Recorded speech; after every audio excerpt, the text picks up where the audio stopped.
Welcome back, everybody, to another exciting edition of Bubblebath Bourbon Battleship. It's my streamer voice testing out. I don't think I'm going to stick with it. Anyways, we're here doing some Battleship. We're going to compare all these California craft bourbons. They're all California, distilled, bottled, distributed, all that good shit. This Devil's Creek is distilled in Mammoth Lakes, California at... See, they're 7,760 feet up in the mountains of the Sierra Nevadas. Spirit Works is a 4-grain distilled in Sonoma County, wine country. Wright and Brown is distilled in Oakland, California, other side of the bay. And Sonoma Bourbon, distilled in Sonoma, go figure. Devil's Creek is clocking in at 49.1% cask strength. The Spirit Works 4-grain is 45% alcohol. The Wright and Brown is 43% alcohol by volume. I've actually got a lot of info on this label. There's a ton of info. I like it. The Sonoma is 46% alcohol by volume. The Devil's Creek here, 1-year-old or more. Probably not. And it shows. It's got a lot of new wood influence. It's not the best. Not the worst either, though. It is the most classic bourbon flavor of any of these, so I'll give them that. So they're gonna get a PT boat. Yeah. On to the Spirit Works, clocking in at 4 years, because that's a straight bourbon whiskey. Corn, wheat, rye, barley. Doesn't say how much of each. It's kind of funky. Yeah, it's real funky. I don't know if it's the wine's leaching into it or just being that close to the coast. Maybe the Delta breeze is bringing up some funk, but it's interesting. It's not a unpleasant funk, but it is pretty strong.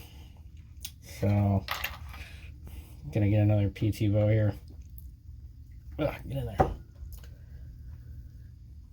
Next up we got the Wright and Brown, which is 2 years or more. And it's got a whole bunch of info all over the damn thing. And I actually like this one a lot. It's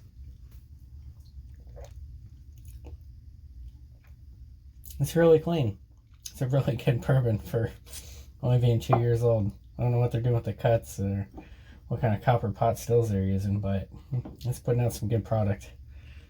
I'm going to give it a Submarine here. It is very surprising for what it is. Next up we got the Sonoma Bourbon. No age statement, so who knows. Made in the same place as the Spirit Works 4-grain. Sonoma wine country up north of the San Francisco Bay Area. And it's got the same funk as the 4-grain. It's cranked up to 11 though. Maybe even 12. It's very funky, very strong. It's also got some brininess to it, like Talisker maybe, or some other, I don't know, Sky Scotches.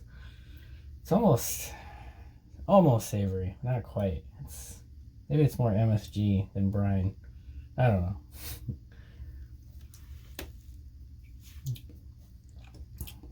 It is just overly strong flavor wise. The proof is very mellow. Yeah, the flavor is just way up there. Got some sweetness to it. Got a little bit of spice. Not overly proofy. I'm gonna give it, well, I'm on a PT boat, so I guess somebody already sunk this one. We'll call it that. Now all three of these clock in at about $50, well, 55-ish, but you know, California craft whiskey, It's to be expected. This one came in at $40, and I don't know if any of these are worth that price. This one maybe, it's getting close. These two, knock $20 off, I might think about buying them again. Hopefully this is giving you some insight into California craft whiskey, and hope to be doing some more of these because they're interesting. Can't always give Kentucky your money, you know? Stay moist.